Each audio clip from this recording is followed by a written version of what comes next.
Hello student, আজকের এই ভিডিওতে আমি তোমাদের সামনে আলোচনা করব বিকম থার্ড সেমিস্টারে যে ফিনান্সিয়াল অ্যাকাউন্টিং 2 যেই এক্সামটা হবে তোমাদের স্যাটারডে, অনার্স এবং জেনারেল। ঠিক আছে, এবার প্রিভিয়াস ইয়ারে কারোর যদি সাপ্লিও থেকে থাকে ফিনান্সিয়াল অ্যাকাউন্টিং 2তে, তাদেরও এই ভিডিওটা দেখাটা খুব গুরুত্বপূর্ণ।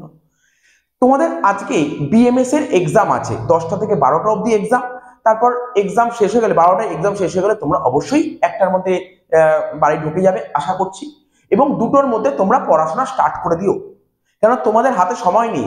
আজকে বৃহস্পতিবার, কালকে সারাদিন পাবে শুক্রবার, শনিবার তোমাদের পরীক্ষা, অল্প সময় আছে। তো দেখো, তোমরা অনেকে আমাকে বারবার করে রিকোয়েস্ট করেছিলে, স্যার কি এমন কিছু বলুন লাস্ট মিনিটে, যে কিছু অঙ্ক সেট করুন যেই অঙ্কগুলো করলেই যাতে পুরো কভার আপ করতে পারি, আমরা পরীক্ষায় ঠিকঠাক জায়গায় স্কোর করতে পারি এবং পাস তো যাতে করতেই পারি। তো দেখো, তোমাদের কথা ভেবে প্রতিটা চ্যাপ্টারে আমি বেশ কিছু ইম্পর্টেন্ট অঙ্ক তুলে ধরেছি, 3-4টে করে অঙ্ক প্রতিটা চ্যাপ্টার দিয়ে তুলে ধরেছি। এই অঙ্কগুলো এখন তোমরা বলতে পারো, স্যার এই 3-4টে করে অঙ্ক পড়ে গেলে কি পরীক্ষায় কমন পড়বে? দেখো, আমি কিন্তু এই কথাটা একবারও বলছি না যে কোশ্চেন কমন পড়বে বা হুবহু কমন পড়বে। ওই টপিকগুলোকে যদি তুমি পড়ে যাও, তোমার পরীক্ষা ভালো হবে। ওই টপিকগুলো যদি তুমি ভালো করে প্র্যাকটিস করো, টপিকের অঙ্কগুলো, তোমার পরীক্ষা কখনো খারাপ হতে পারবে না এবং ফুল 80 মার্কস তুমি অ্যাটেন্ড করতে পারবে। আমি সেরকম ভাবেই তৈরি করেছি। ঠিক আছে, এবার কেউ যদি সেইভাবে কিছু পড়াশোনা নাও করে থাকো, তোমাদের পাস মার্ক 24, কি করে 24 মার্কস তুমি স্কোর করতে পারবে? সবার প্রথম তুমি একদম সোজা একটা চ্যাপ্টার করো, একদম সোজা চ্যাপ্টার, সেটা হচ্ছে profit or loss prior to incorporation, যেখান থেকে তোমার 10 মার্কস কভার হবে। ওই চ্যাপ্টার থেকে আমি 3টের মতো অঙ্ক দিয়েছি। তো দেখো, 3টের মতন অঙ্ক দিয়েছি, মানে ব্যাপারগুলোকে তুমি বুঝে নাও। তুমি যে কোনো অঙ্ক তুমি পেরিয়ে যাবে profit loss prior to incorporation থেকে। এবং এবছর ওয়াবেল যে সমস্ত কোশ্চেন ইম্পর্টেন্ট আসতে পারে এক্সাম পেপারে, সেরকম অঙ্ক সেট করেছে। 3টে অঙ্ক করলে তুমি ইজিলি করে ফেলতে পারো 10 marks. Number 1। Sir number two আমি একটা চ্যাপ্টার ধরেছি তোমাদের জন্য, সেটা হচ্ছে তোমার রিটায়ারমেন্ট। ঠিক আছে, তুমি যদি জেনারেল স্টুডেন্ট হও, তোমরা জানো অ্যাডমিশন আর রিটায়ারমেন্ট দুটো দেবে, একটা করতে হবে। ঠিক আছে, 15 মার্কস। কিন্তু তুমি যদি অনার্সের স্টুডেন্ট হও, অনার্সের স্টুডেন্টের জন্য অ্যাডমিশন আর রিটায়ারমেন্ট দুটোর মধ্যে একটা পরীক্ষায় আসবে। স্যার এবছর তাহলে কোনটা আসবে? এবছর দেখো 99% চান্স এবছর পরীক্ষায় রিটায়ারমেন্ট আসার। ঠিক আছে, তো কিন্তু 1% চান্স আছে অ্যাডমিশন আসার। এই জন্য আমি অ্যাডমিশনের জন্য খুব কম দুটো অঙ্ক সেট করেছি। যে রিটায়ারমেন্ট পারে সে অ্যাডমিশন পারে, যে অ্যাডমিশন পারে সে আবার রিটায়ারমেন্ট পারে।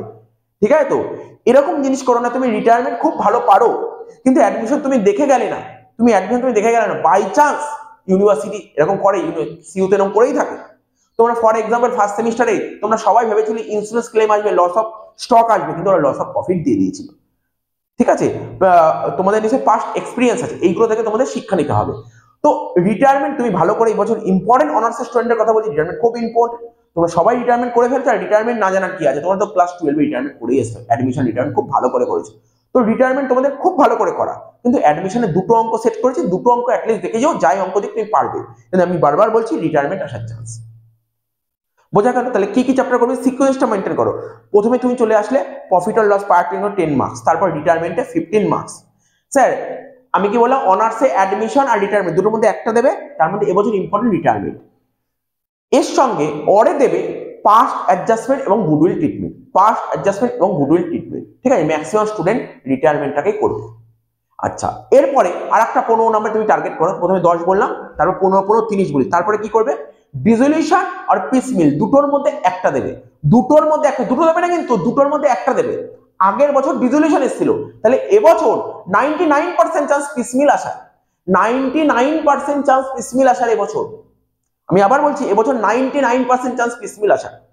স্যার পিসমিলের দুটো মেথড আছে, একটা সারপ্লাস ক্যাপিটাল মেথড আর একটা তোমার ম্যাক্সিমাম পসিবল লস মেথড। আমি বললো তোমাকে তুমি ম্যাক্সিমাম পসিবল লসের একটা অঙ্ক দেখে যাও, আর সারপ্লাস ক্যাপিটালে আমি 3 থেকে 4টে অঙ্ক দিয়েছি, ওই 4টে অঙ্ক করেছি। স্যার রিজলিউশন করতে হবে না, ওই একই কথা বলবো, তুমি অনার্সের স্টুডেন্ট, তোমার অবশ্যই দেখে যাওয়া উচিত আগের বছর রিজলিউশন এসছে, রিজলিউশন আসার চান্স নেই, 2-3% নয়, 2 থেকে 3% রিজলিউশন আসার চান্স আছে। কিন্তু তবুও আমি বলবো তুমি একবার দেখে যাও, একবার একটু দেখে যাও। ঠিক আছে, তো হয়ে গেল। তাহলে কত হলো, 30 আর 10 40 হলো। স্যার এরপরে কোন চ্যাপ্টারটা করা উচিত? এরপরে একটা সোজা চ্যাপ্টার তোমাদের জন্য বলি, একদম সোজা চ্যাপ্টার বলি, ডিপার্টমেন্ট। এর চেয়ে সোজা চ্যাপ্টার কি বলবো, department very very simple chapter. ঠিক আছে, ভেরি ভেরি, যারা করেছে তারা জানো ডিপার্টমেন্ট কতটা সিম্পল যাবে। এবং ডিপার্টমেন্টে আমি সিলেক্টেড কয়েকটা অঙ্ক দিচ্ছি, ওই কটা অঙ্ক করে গেলে ম্যাক্সিমামটা কভার হয়ে যাচ্ছে, এই জন্য ওই কটা অঙ্ক দিয়েছি। ঠিক আছে, আমি কোশ্চেনগুলো এইভাবেই তৈরি করেছি যে ওই অঙ্কগুলো যদি করে যাও তাহলে ম্যাক্সিমাম পেপারটা কভার হয়ে যাচ্ছে। হয়ে গেল ডিপার্টমেন্ট। স্যার ডিপার্টমেন্টের পর যদি তুমি সময় দিতে পারো ব্রাঞ্চ করো, আর তুমি যদি ব্রাঞ্চ করতে পারো তুমি হায়ার পার্সে 10 মার্কস পেয়ে গেলে। ব্রাঞ্চ, স্যার ব্রাঞ্চ করলে হায়ার পার্সে 10 মার্কস, হ্যাঁ আমি বলছি। ব্রাঞ্চে তোমাদের তিনটে মেথড আছে, একটা হোলসেল ব্রাঞ্চ, একটা হোলসেল ব্রাঞ্চ, একটা হচ্ছে তোমার ব্রাঞ্চ অ্যাকাউন্ট মেথড, আর একটা স্টক ট্রেডার্স মেথড। তিনটে মেথড আছে। তুমি তিনটে মেথডের মধ্যে যে কোনো দুটো মেথড ভালো করে করে যাও, যে কোনো দুটো মেথড ভালো করে করে যাও, তোমার পরীক্ষায় ব্রাঞ্চের দুটো অঙ্ক দেবে, একটা করতে হবে, দুটো দেবে একটা করতে হবে। অনার্সের কথা বলছি, ঠিক আছে, অনার্সে ব্রাঞ্চের দুটো দেবে একটা করতে হবে, ঠিক আছে তো, অনার্সের ব্রাঞ্চের দুটো দেবে একটা করতে হবে। কিন্তু জেনারেলে একটাই দেয়, জেনারেলে একটা অঙ্ক দেয়, তার সঙ্গে মনে হয় আমাদের এক্স্যাক্টলি মনে পড়ছে না, ঠিক আছে, থিওরি দেয়, ঠিক আছে, হয়ে গেল। এইবার হায়ার পারচেস, স্যার আপনি বললেন ব্রাঞ্চ করলে হায়ার পারচেস, একদম ঠিক। হায়ার পারচেসের কি হয়, হায়ার পারচেস দুটো মেথড থাকে, তাই না? হায়ার পারচেস দুটো মেথড আছে বেসিক্যালি। একটা হয় মানে পরীক্ষায় অনার্সের কথা বলছি কেমন কোশ্চেন প্যাটার্ন হয়, কমপ্লিট রেপোজিশন আর পার্শিয়াল রেপোজিশন। দুটোর মধ্যে একটা দেবে, দুটোর মধ্যে একটা পাবে। তুমি দেখে নেবে আগের বছর পার্শিয়াল এসেছিল, তাহলে এবছর কমপ্লিট আসার চান্স বেশি।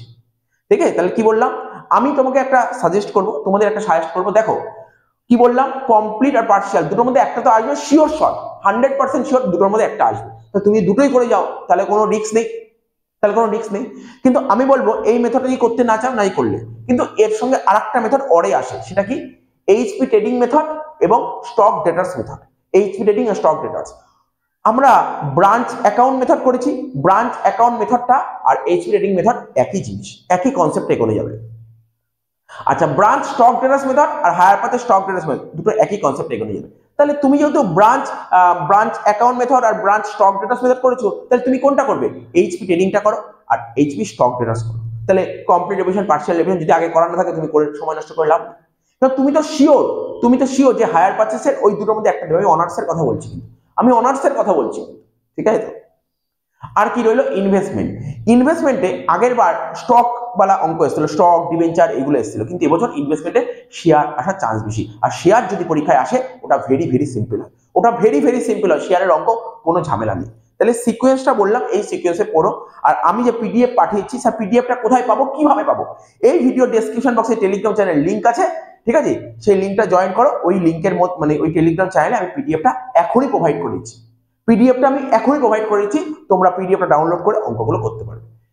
এবার দেখো স্যার অঙ্কগুলো করবো কি করে, দেখো ওখানে তুমি দেখেছো কোশ্চেনগুলো যেখানে আছে লেখা, ঠিক আছে, তোমাদের কাছে যদি কোনো সলভের বই থাকে, তাহলে তুমি সেই বই থেকে দেখে পাশাপাশি ইয়ার লিখে দিয়েছি, কোন কোন ইয়ারগুলো ইম্পর্টেন্ট দেখে করতে পারবে বুঝে। আর তার পাশাপাশি আমার লেকচার, আমি যে ক্লাসে করিয়েছি অঙ্কগুলো, তার পাশে লেকচার নাম্বারও দিয়েছি, অর্থাৎ কোন লেকচারে পেয়ে যাবে। ঠিক আছে, আমাদের ইউটিউবে ভিডিও আছে, কোনো ভিডিও যদি অ্যাভেলেবেল না থাকে আমাকে বলবে, আমি অ্যাভেলেবেল করে দেবো, তোমরা দেখতে পারবে।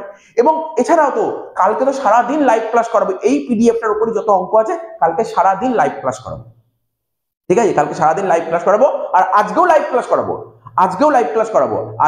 আজকে 3 থেকে 4 ঘন্টা লাইভ ক্লাস করাবো, ঠিক আছে স্যার। টাইম তোমরা পরীক্ষা দিয়ে আসবে, তারপরে লাইভ ক্লাসটা হবে, ঠিক আছে তো ঠিক আছে। এই ভিডিওটা তোমরা তোমাদের বন্ধু বান্ধবদের শেয়ার করে দিও, লাইভ ক্লাস জয়েন করো, সমস্ত জিনিস ওখানেই সব কনসেপ্ট ক্লিয়ার করে দেবো, কোনো ডাউট নেই। তো এইটাই জানানোর ছিল। তো ভিডিওটা ভালো লাগলে তোমরা তোমাদের বন্ধু বান্ধবদের একটু শেয়ার করে দিও।